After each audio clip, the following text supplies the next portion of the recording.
بسم الله الرحمن الرحيم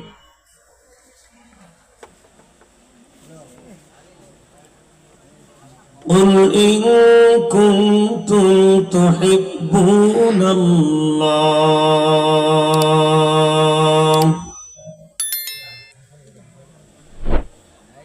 فاتبعوني يحببكم الله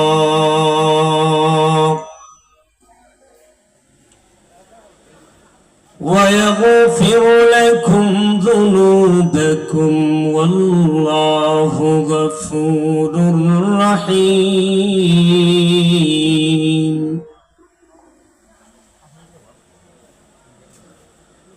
وقال رسول الله صلى الله عليه وسلم من أحب سنتي فقد أحبني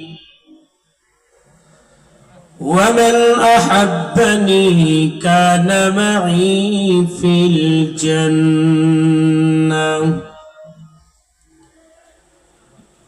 صدق الله مولانا العظيم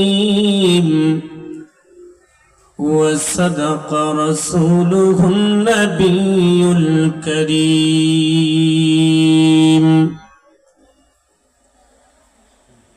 ونحن على ذلك لمن الشاهدين والشاكرين والحمد لله رب العالمين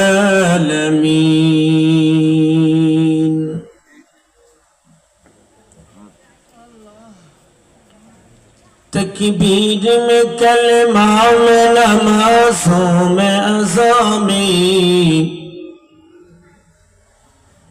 तकबीर में कलमा में नमाज़ों में अज़ामी है नाम इलाही से मिला नाम मुहम्मद है नाम इलाही से मिला नाम मुहम्मद ला इलाहा इल्लल्लाह मोहब्बत ला इलाहा ये तो मोहब्बत है ला इलाहा जोरा बात है ला इलाहा इल्लल्लाह ला इलाहा मोहब्बत ला इलाहा ला इलाहा इल्लल्लाह ला इलाहा भूले যেতে চাইলেও ভোলা যায় না বীর শহীদানের বেদনা কি করে ভুলি ভালো মনে মানে না কি করে ভুলি ভালো মনে মানে না ভুলে যেতে চাইলেও ভুলা যায় না লা ইলাহা একটু আমরা কলমা পড়ে এগিয়ে আসি ভাই এগিয়ে আসি সবাই এগিয়ে আসি লা ইলাহা ইল্লাল্লাহ লা ইলাহা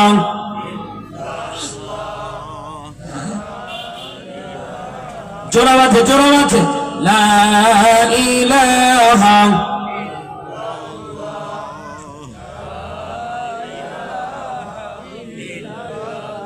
তোমার চলার দিন ফুরাইয়া যাবে চলার দিন ফুরাইয়া ফুরাইয়া যাবে যৌবনে লাগবে মাটি ওই যে দেখো দাগ দিতেছে তোমায় কবরের মাটি সন্ধ্যা কেটে দিন ডুবে রে বেলা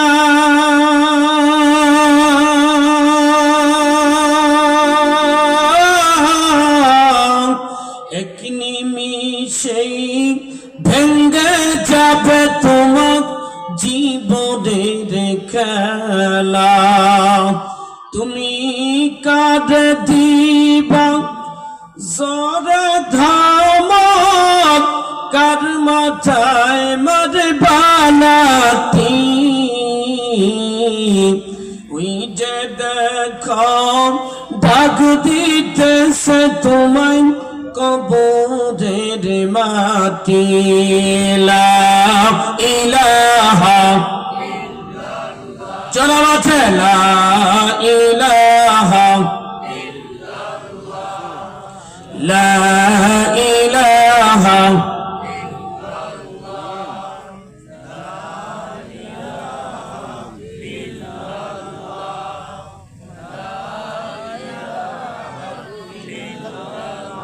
لا إله إلا الله محمد رسول الله صلى الله عليه وسلم الحمد لله مرحوم বুরহানুল্লাহ পীর সাহেবের মাজার প্রাঙ্গণে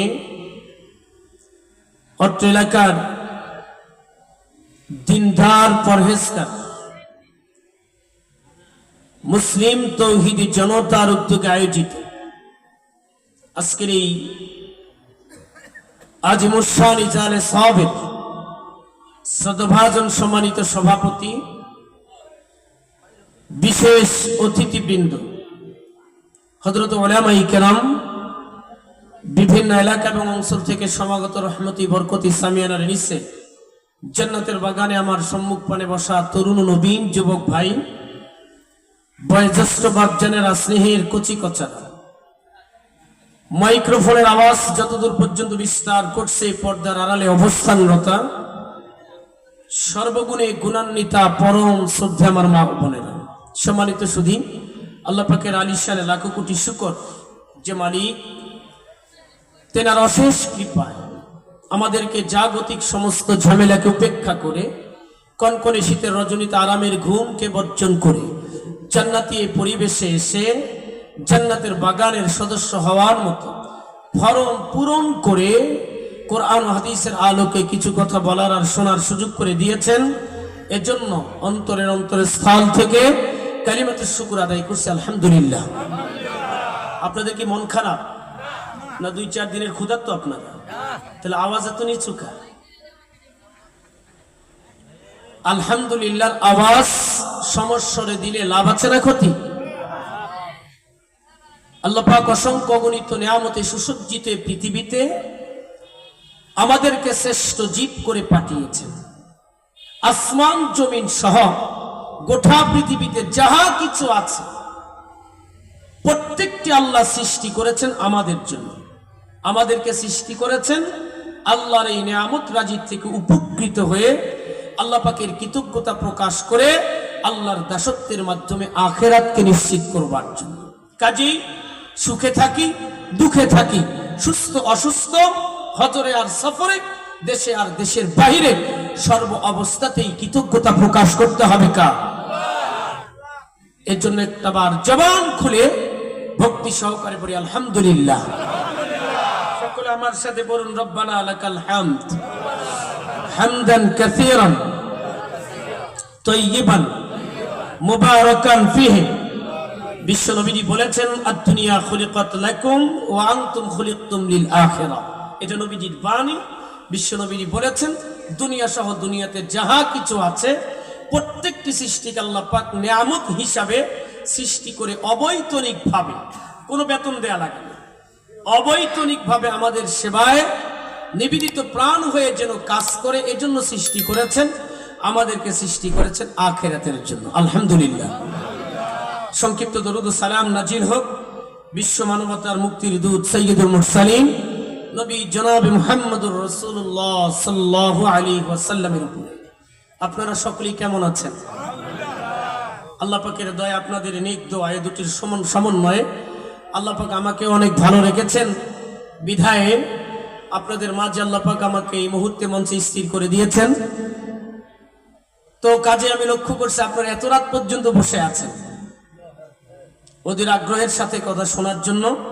এর জন্য আপনাদের একটা ক্ষুদ্র দাবি রয়েছে, যেহেতু আমি এসেছি কাজে আপনাদের ক্ষুদ্র দাবি পূরণে আমি আল্লাহ পাকের উপরে পরিপূর্ণ আস্থা রেখে কুরআনুল কারীমের বহুল পরিচিত একখানা আয়াতে কারিমা তিলাওয়াতের মাধ্যমে বিশ্ব নবীর একখানা হাদিসে পাক আপনাদের খেদমতে আমি পেশ করেছি।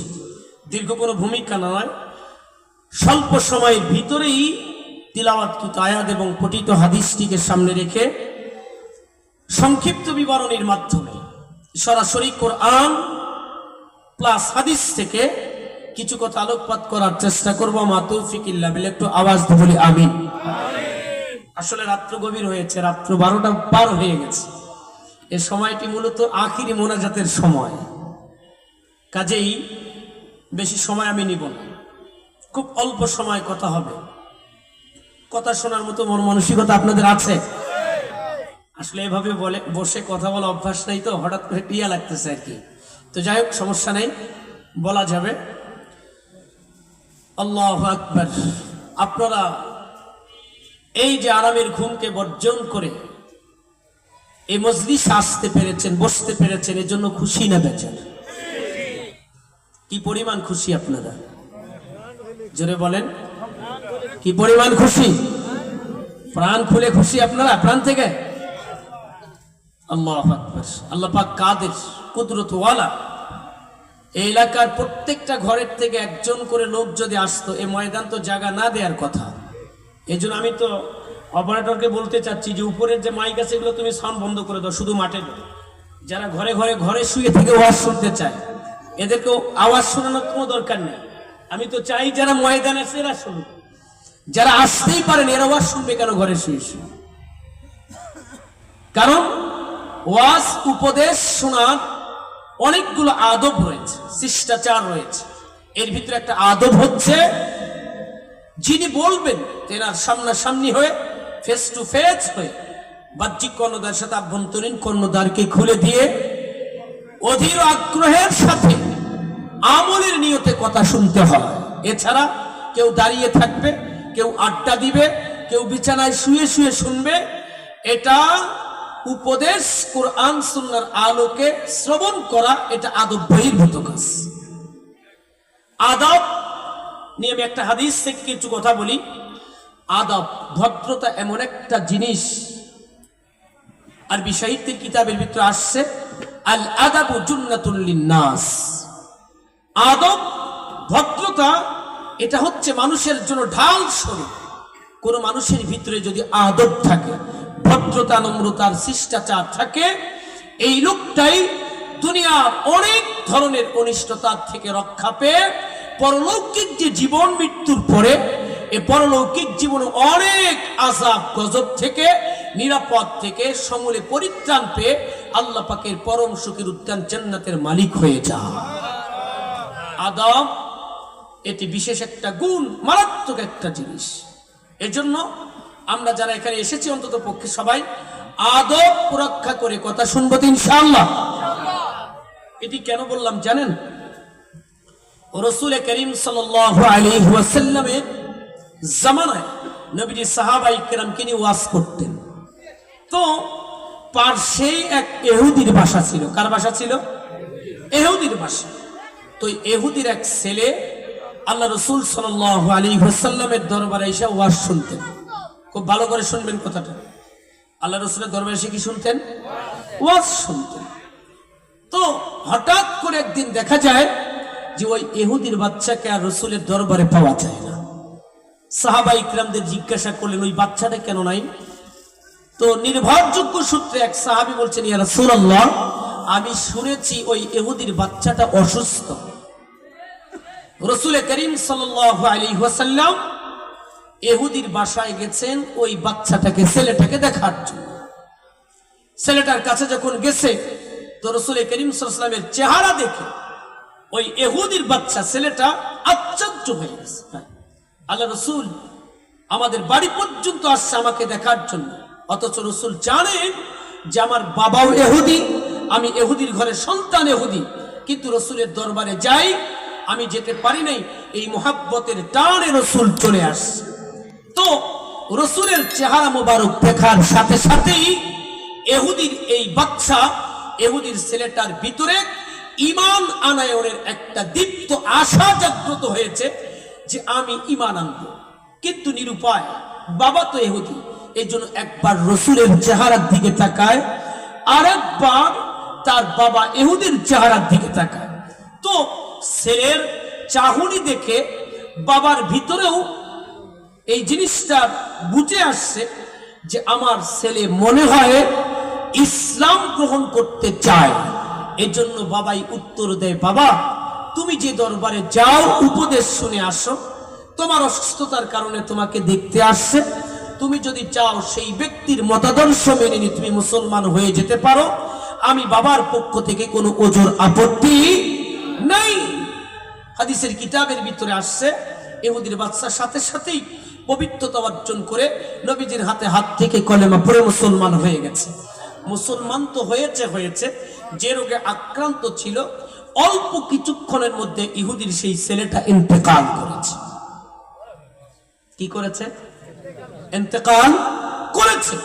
ইন্তেকাল করার সাথে সাথেই আল্লাহ রাসূল সাল্লাল্লাহু আলাইহি ওয়াসাল্লাম তার গোসলের ব্যবস্থা, তার কাপড়ের ব্যবস্থা করে তাকে দাফন করার জন্য রাসূল নিজেই কবরে নেমেছে। নিজে কবরে নেমে ইহুদির সেই বাচ্চা ছেলেটাকে নিজের হাতে কবরস্থ করে তার বুকের উপরে মাটি চাপা দিয়ে তার জন্য আল্লাহর কাছে দোয়া করেছেন। কি করেছেন?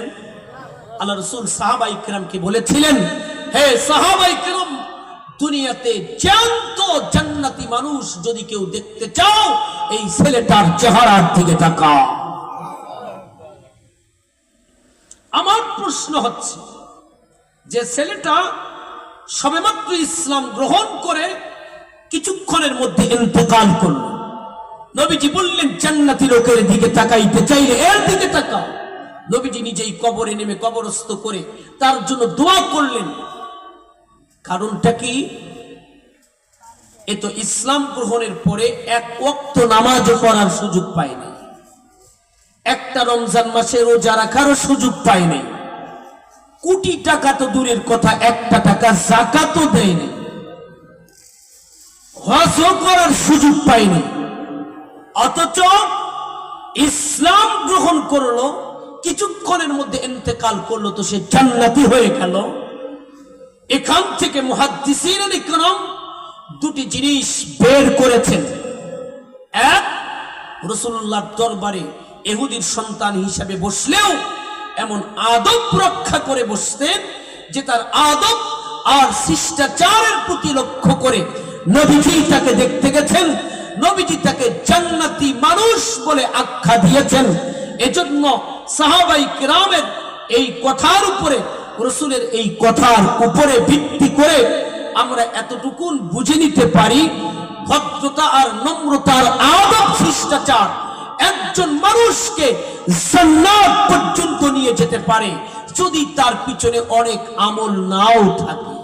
সুবহানাল্লাহ বলেন। তাহলে ইহুদির সন্তান নামাজও পড়লেন না, রোজাও রাখলেন না, হজও করলেন না, যাকাতও দিলেন না, কিন্তু তার ভদ্রতা, তার নম্রতার উপরে বিশেষ করে নবীজি তাকে জান্নাতি লোক বলে আখ্যা দিয়েছেন, তো সে জান্নাতি হয়ে গেছে। এই জন্য আমাদের সমাজে শিক্ষিতের অভাব নেই, কিন্তু ভদ্রতার অনেক অভাব। আমাদের সমাজে টাকাওয়ালার কোনো অভাব নেই, কিন্তু ভদ্র মানুষের অনেক অভাব। আমাদের সমাজের চিকিৎসকের অভাব নেই, কিন্তু ভদ্র মানুষের অনেক অভাব। আমাদের সমাজে দানশীলদের অভাব নেই, ভদ্র মানুষের অভাব। আমাদের সমাজে নামাজীর অভাব নেই, ভদ্র মানুষের অভাব। আমাদের সমাজে রোজাদারের অভাব নেই, ভদ্র মানুষের অভাব আমাদের সমাজে, হাজী সাহেবদের অভাব নেই, ভদ্র মানুষের অভাব জোরে কোন ঠিক কিনা? অথচ ভদ্রতা এমন এক বিশেষ গুণাবলী, এটি যদি কেউ অর্জন করতে পারে, কারো ভিতরে যদি অর্জিত থাকে, পিছনে আমল যদি ন্যূনতম হয়, এরপরও এই আদব আর ভদ্রতাই ওই মানুষটারে জান্নাত পর্যন্ত নিয়ে যায়। এই হাদিসে পাক থেকে মুহাদ্দিসিন ইকরাম উম্মতের জন্য শিখার জন্য দ্বিতীয় একটা কারণ বয়ান করেছেন, আল ইসলামু ইয়াহদিমু মা কানা ক্বাবলা। একজন মানুষ চরম ভাবে নাপাকগ্রস্ত। কিভাবে নাপাকগ্রস্ত? চরম ভাবে নাপাকগ্রস্ত। এমন ভাবে নাপাকগ্রস্ত সে মসজিদে যেতেও পারে না, কুরআনুল কারীম স্পর্শ করতে পারে না, কোনো কিছু খেতেও ভয় পায়, পান করতেও ভয় পায়, রাস্তায় চলতেও ভয় পায়, কারণ তার ভিতরে চরম এক ভীতির সঞ্চয় হয়েছে, কারণ সে চরম ভাবে নাপাক নাপাক নাপাক। এই লোকটি যখন গোসল করে পরিপূর্ণরূপে পবিত্রতা অর্জন করে, এই লোকটার জন্য মসজিদে যাওয়াও জায়েজ, কোরআন স্পর্শ করা, তিলাওয়াত করা, খাওয়া, পান করা, চলাফেরা প্রত্যেকটাই জায়েজ হয়ে যায়। জোরে কোন ঠিক কিনা? তো চরম অপবিত্র মানুষ পবিত্রতা অর্জন করলে যেমন ক্লিন হয়, ইহুদি হোক, খ্রিস্টান হোক, হিন্দু হোক, বৌদ্ধ, নাসারা, শয়তান, ডোম, দাওয়াই, তেলেঙ্গা, বাদিয়া, মুসি, জামান, সুইপার, যে ধর্মেরই হোক না কেন, পবিত্র বাক্যের ঘোষণা দিয়ে কালেমা পড়ে যখনই মুসলমান হয়ে যায়, তার অতীতের সমস্ত অপরাধগুলো দুরূপিত হয়ে যায়, সমস্ত গুনাহ ঝরে যায়, সমস্ত গুনাহ থেকে গুনাহমুক্ত হয়ে পূর্ণ পবিত্র। কাওয়ালাদা উম্মু, তার মা জনম দুঃখিনী কেবল একটা সন্তানকে প্রসব করলো, এই সন্তানটা জগতের সমস্ত কলস থেকে যেমন কলস মুক্ত, বেগুনা মাসুম, ইসলাম গ্রহণের সাথে সাথে ওই মানুষটা বেগুনা মাসুম হয়ে যায়। জোরে কোন সুবহান। কি হয়ে যায়? বেগুনা মাসুম। তাহলে ভদ্রতার দরকার আছে না নাই? আওয়াজ দেন, আছে না নাই? এই জন্য কোরআন হাদিসের মজলিসে বসলে সর্বপ্রথম আদব রক্ষা করে বসতে হবে। কি রক্ষা করে বসতে হবে? আল্লাহ পাক আমাদেরকে আদবওয়ালা হওয়ার তৌফিক দান করুন, বলি আমিন। আরেকটু আওয়াজ দিয়ে বলে আমিন। তো আমরা এক একজন এক এক কর্মব্যস্ততায় ছিলাম কি ছিলাম না? ঘুম এটাও একটা ব্যস্ততা না? তো এই সমস্ত কর্মব্যস্ততার থেকে এখানে আমাদেরকে নিয়ে আসছেন তিনি কে? আওয়াজ দেন, আওয়াজ দেন। আমার তো আশা ছিল যেহেতু 12টায় তুলছেন, আমি তো ফজর পর্যন্ত ওয়াজ করতাম, এরকম নিয়ত করেছি। কি পর্যন্ত? কিন্তু আলহামদুলিল্লাহ 1 ঘন্টার বেশি হবে না। হুজুর পিছনে বসা আছে, হুজুর মোনাজাতের মাধ্যমেই শেষ হবে, মুরব্বী মানুষ তো, কাজেই 12:30 যেহেতু বেজেই গেছে, অল্প সময় যেহেতু কথা বলবো, আমি বিনয়ের সাথে আপনাদের দৃষ্টি আকর্ষণ করছি, খুব গভীর মনোযোগ সহকারে কথাগুলো শোনার চেষ্টা করবেন। তাহলে যিনি নিয়ে আসছেন তিনি আল্লাহ। আল্লাহ পাকের যত সিফাত, যত গুণাবলী আছে, এর ভিতরে একটা গুণাবলী হচ্ছে আল্লাহু কাদির আলা কুল্লি শাই। প্রত্যেকটা জিনিসের ব্যাপারে, প্রত্যেকটা বস্তুর ব্যাপারে আল্লাহ পাক সক্ষম, কুদরতওয়ালা, যার কুদরতের কাছে জগতের কারো কোনো ক্ষমতা চলে। ওই কুদরতওয়ালা আমাদেরকে নিয়ে আসছেন, এর জন্য খুশি না বেজার? তো আমি আল্লাহ পাক যে কুদরতওয়ালা, আল্লাহ পাকের কুদরতের একটা সঙ্গীতের মাধ্যমে আলোচনায় প্রবেশ করতে চাই। শুনতে রাজি আছেন? কি খেলা খেলাইছো দয়াল রে দয়াল, তোর খেলা চমৎকার,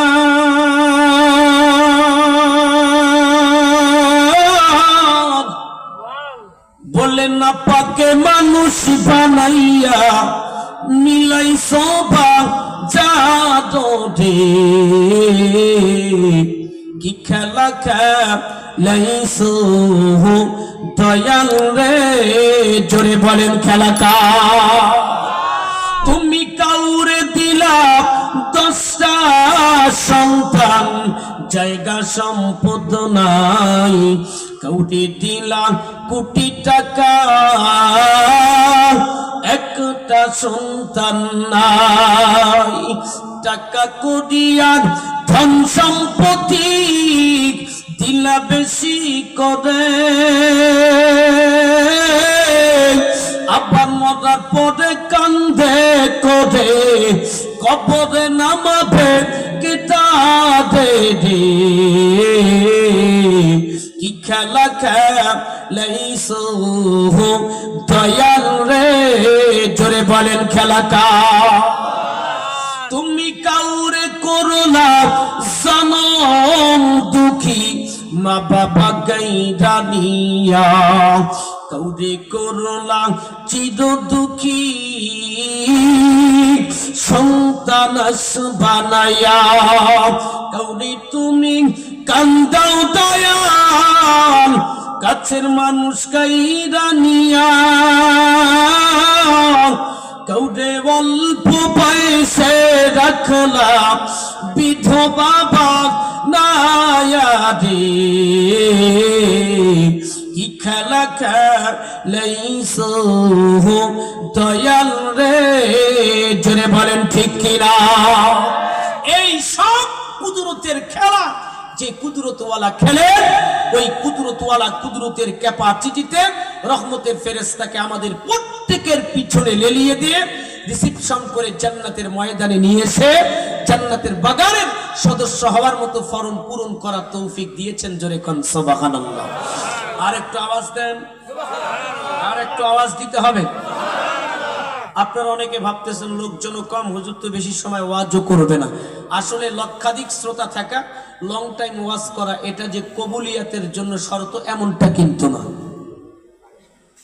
এই যে আমি বলতে বলতে কিন্তু হাদিসের বিভিন্ন রেফারেন্স দিয়ে কথা বলতে হচ্ছে আপনারা অনেকে সোশ্যাল মিডিয়া আমার বয়ান দেখেছেন যে আমি সুরলিত কণ্ঠে ওয়াজ করতে অভ্যস্ত এটা আপনারা সকলে জানেন কাজে সময় স্বল্পতার কারণে কতটুকুন বলতে পারবো জানি না কিন্তু চটকিনচিত পারি বলে দেব ইনশাআল্লাহ আচ্ছা দেখুন আমি যে একটা কথা বলেছি যে সহস্রাধিক শ্রোতা 10 ঘন্টা ওয়াজ একটা লোকও একটা কথার উপরে আমল করলো না এই মাহফিল কি কবুল হওয়ার আলামত শ্রোতা 10 জন কথা হয়েছে 10 মিনিট একটা শ্রোতাও যদি আমল করতে পারে মাহফিল কামিয়াব সুবহানাল্লাহ দেখুন আল-ইয়াওমা আকমালতু লাকুম দীনাকুম ওয়া আতমামতু আলাইকুম নি'মাতি ওয়া রাদিতু লাকুমুল ইসলাম দীনা বিদায় হজের ভাষণ যেখানে যারা জেনারেল শিক্ষিত ভাইরা আছেন আমরা অনেকে বাংলায় পড়েছি কি হজের ভাষণ বিদায় হজের ভাষণ রাসূল করিম সাল্লাল্লাহু আলাইহি ওয়াসাল্লাম যখন দান করেন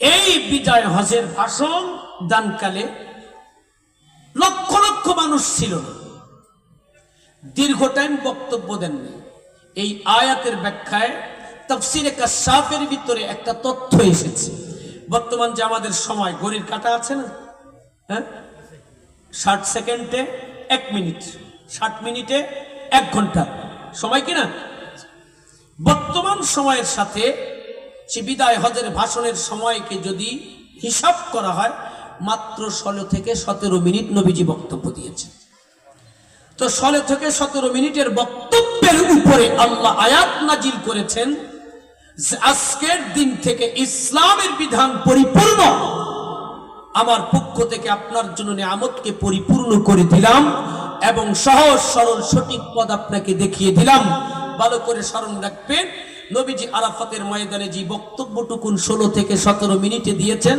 কিয়ামতের আগ পর্যন্ত পৃথিবীতে যত মানুষ আসবে প্রত্যেকটা মানুষ যদি ওইটুকুন বক্তব্যকে সামনে রেখে নিজের ব্যক্তিগত পারিবারিক সামাজিক রাষ্ট্রীয় আর আন্তর্জাতিক জীবনে বাস্তবায়ন করে চলতে পারে কিয়ামত পর্যন্ত নতুন করে কোনো ওয়াজের প্রয়োজন হবে তাহলে নবীজির বক্তব্য কি 10 ঘন্টা ছিল আমাদের বাংলাদেশে এমন কিছু মাহফিলে কোটি কোটি লক্ষ লক্ষ শ্রোতা, 4-5 দিন 7 দিন আগের থেকে যে জায়গা নেয়, এতগুলো শ্রোতা ছিল তখন। অনেক লক্ষ লক্ষ শ্রোতা হবে, 10-12-15 ঘন্টা বক্তব্য হবে, এতেই যে মাহফিল কবুল এমনটি কিন্তু। তো আমরা অল্প সংখ্যক মানুষ, অল্প সময় কোথাও হবে, এই জন্য কি আমাদের মন খারাপ? আলোচনা কি চলবে? চলার পক্ষে কে কে আছেন? গভীর রজনীতে দুহাত তুলে মালিককে দেখায় দেন লিল্লাহি তাকবীর। আল্লাহ সকলকে কবুল করুন, সকলে বলি আমিন। وقال رسول الله صلى الله عليه وسلم, আল্লাহর পয়গম্বর হাদিসে পাকের ভিতরে বয়ান করেন, ইদা মারাতুম বিরিয়াতিল জান্নাতি ফারতাউ, ও সাহাবায়ে কেরাম উম্মতের দল, জান্নাতের পারস্য রাস্তা দিয়ে চলাচল করলে জান্নাতের বাগানে বসে যাও। সাহাবায়ে কেরাম জিজ্ঞাসা করেছিলেন, পয়গম্বর আল্লাহর জমিনে জান্নাতের বাগান কোথায়? নবীজি বলেছিলেন, হালাকুদ্দিক, যেই জায়গায় বসে কোনো না কোনো ভাবে আল্লাহ পাকের জিকির করা হয়, কুরআন হাদিসের আলোকে আলোচনা করা হয়।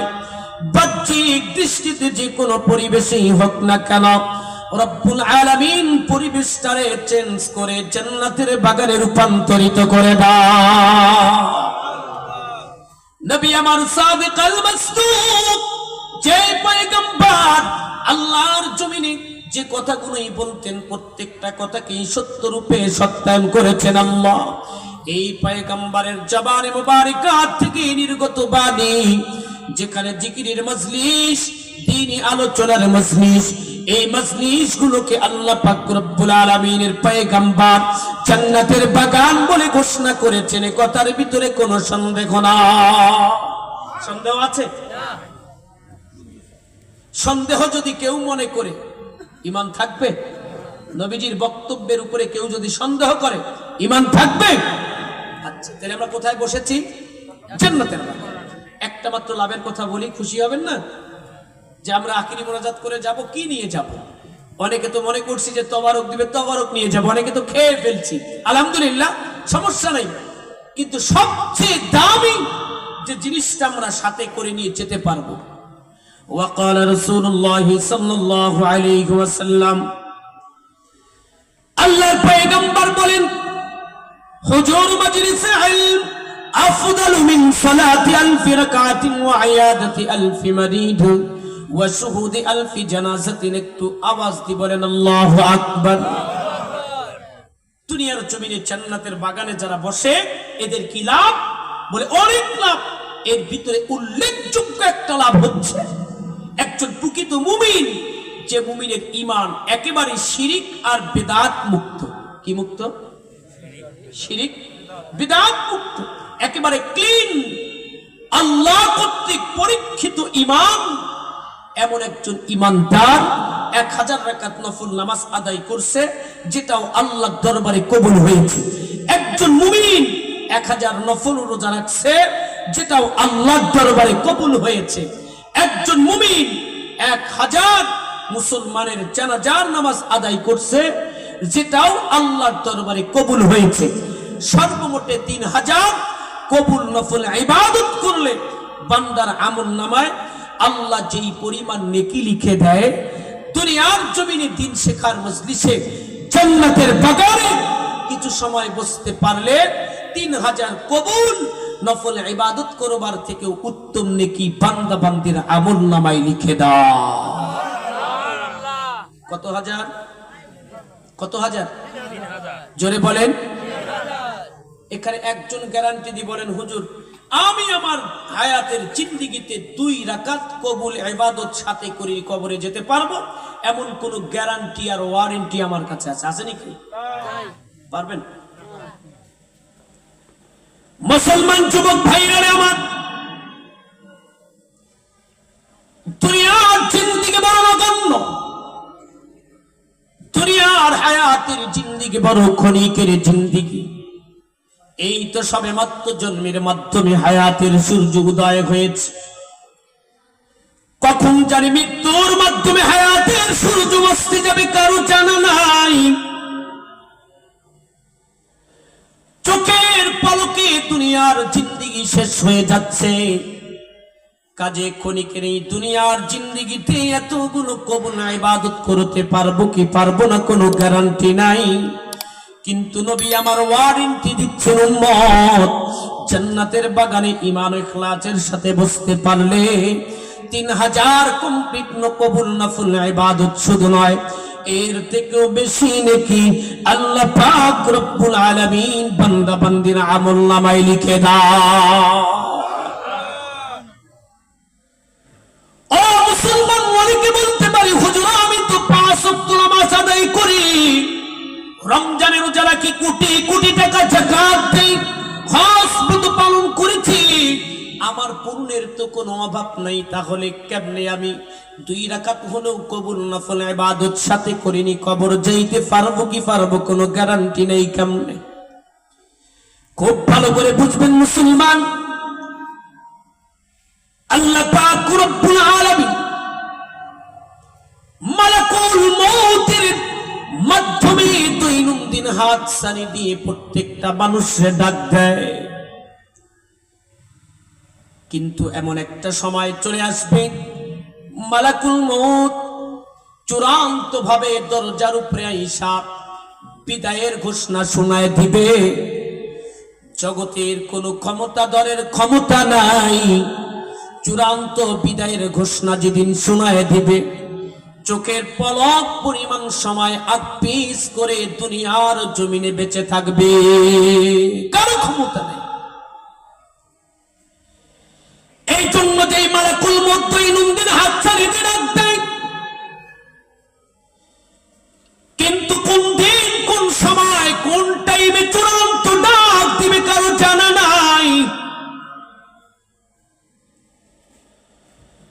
এই জন্য তো রব্বি কারীম কুরআনুল কারীমে বলেন কুল্লু নাফসিন যায়িকাতুল মাউত, ও পৃথিবীর মানুষ প্রত্যেকটা আত্মাকে একদিন মৃত্যুর স্বাদ গ্রহণ করতে হবে। এখন যদি চিন্তা ভাবনা করি মালাকুল মউত আমার কাছে আসবে, আমি মালাকুল মউতের থেকে দুনিয়ার পাওয়ার ক্রেডিট কর্তৃত্ব আর নেতৃত্ব সহায় সম্পত্তির বলে অনেক দূরে গিয়ে থাকব, মালাকুল মউতের সাথে আমি দেখা করব না। রব্বি কারীম তো দায়িত্বহীন ভাষায় কুরআনুল কারীমে বলেন قل إن الموت الذي تفرون منه فإنه ملاقيكم ثم تردون إلى عالم الغيب والشهادة فينبئكم بما كنتم تعملون।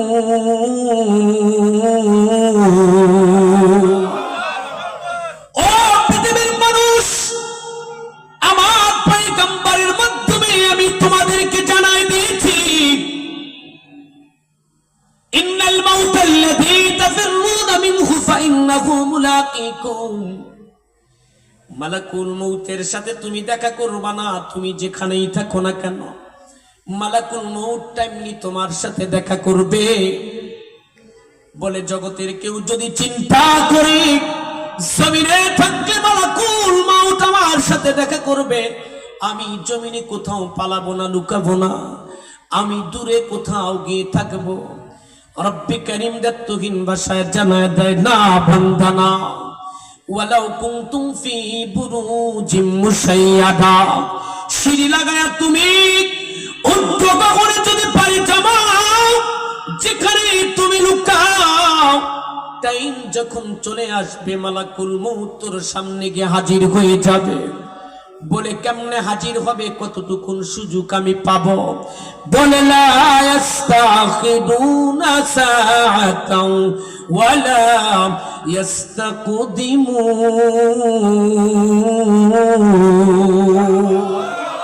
বলে চোখ খুলেছে তো বন্ধ করতে যেটুক সময়, এর ভিতরেই তোমার কাম শেষ। বন্ধ করেছ, খোলার আগে শেষ। তরফাতে আয়ুন, চোখের পলক পরিমাণ সময় সুযোগ তোমাকে পৃথিবীতে আর দেয়া হবে না। সময় চলে আসবে, তোমাকে চলে যেতে হবে। এই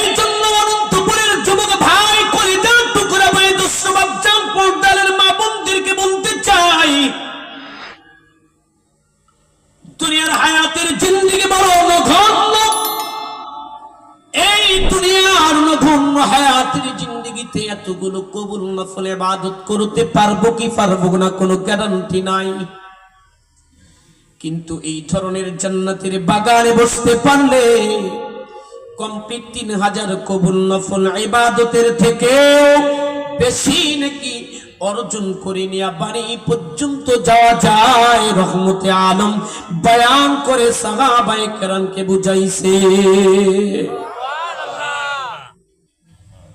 আপনি একটু ভালো করে হিসাব নিকেশ করে দেখবেন, এই যে দুনিয়ার জিন্দেগিটা আছে না, এই দুনিয়ার পুরো জিন্দেগিটা মূলত একটা খেল তামাশা। কি তামাশা? এটা একটা পুতুল খেলার মতো। কিসের মতো? কিসের মতো জোরে বলেন। আর আওয়াজ দেন। অল্প সময় যদি কথা একটু শর্টকাট করে বলি, এই দুনিয়াটা মূলত কি খেলা? এখন বলবেন হুজুর আমি চেয়ারম্যান, আমি মেম্বার, আমি চৌকিদার, আমি ইঞ্জিনিয়ার, আমি মাস্টার, আমি প্রফেসর, আমি এমপি, আমি মন্ত্রী, আমি মিনিস্টার, আমি তো অনেক কিছু। দুনিয়াতে আমার বিলাসবহুল বাড়ি আছে, বিলাসবহুল গাড়ি, অপরিমেয় সুন্দরী রমণী আমার ঘরে আছে, আমার তো অনেক টাকা, অনেক জায়গা, অনেক সম্পদ। এই দুনিয়ার জগৎটা আমার জন্য কেমনে পুতুল খেলা হয়? ও মুসলমান ভাই, সুন্দর করে বোঝার চেষ্টা করবে, এই দুনিয়াটা মূলত একটা পুতুল খেলা, রংবাজি আর ভেলকিবাজির দুনিয়া। উদাহরণ দিয়ে বুঝে আসবে, ছোট্ট বাচ্চাগুলো যখন মাটি দিয়ে ঘর তৈরি করে, পাতিলে রান্না করে, অনেক কিছু তৈরি করে মাটি দিয়ে, অন্য কোনো বাচ্চা ভেঙে দিতে গেলে বাচ্চায় বাচ্চায় ঝগড়া বাঁধে কি বাঁধে না? বাঁধে না? বাঁধে না? কিন্তু বেলা যখন শেষ হয়ে যায়, জনম দুঃখিনী মা যখন ডাক দেয়, বাঁচান বাকির থাকার সময় শেষ, এই সন্তানটা চোখের পলকে তার মাটি দিয়ে বানানো বাড়িটাকে চোখের পলকে উলুলু করে ভেঙে দিয়ে মায়ের ডাকে সারা দিয়ে বাড়িতে চলে যায়। জোরে কোন ঠিক কিনা? রক্ত জানায় দেয় গোলাম বান্দির দল। তোমার দুনিয়ার জগতের বাড়ি, গাড়ি, নারী, সম্পদ, তোমার পাওয়ার, ক্রেডিট, কর্তৃত্ব আর নেতৃত্ব সব কিছু হচ্ছে পুতুল খেলার নাই। বেলা শেষে আমি রব যখন তোমারে ডাক দিব রে বান্দা, দুনিয়ার সব কিছুকে লাথি মেরে চোখের পলকে সব মেলা ভেঙে দিয়ে আমি রবের ডাকে সারা দিয়ে তোরে কবরে আসতে হবে। উদাহরণ দেই, বলে এই দুনিয়াটা পুতুল খেলা, এই দুনিয়াটা পুতুল খেলা। মিলে দেই, গাইতে পারবেন সবাই? একটু মজা নিয়ে যান। এই দুনিয়াটা পুতুল খেলা, এই দুনিয়া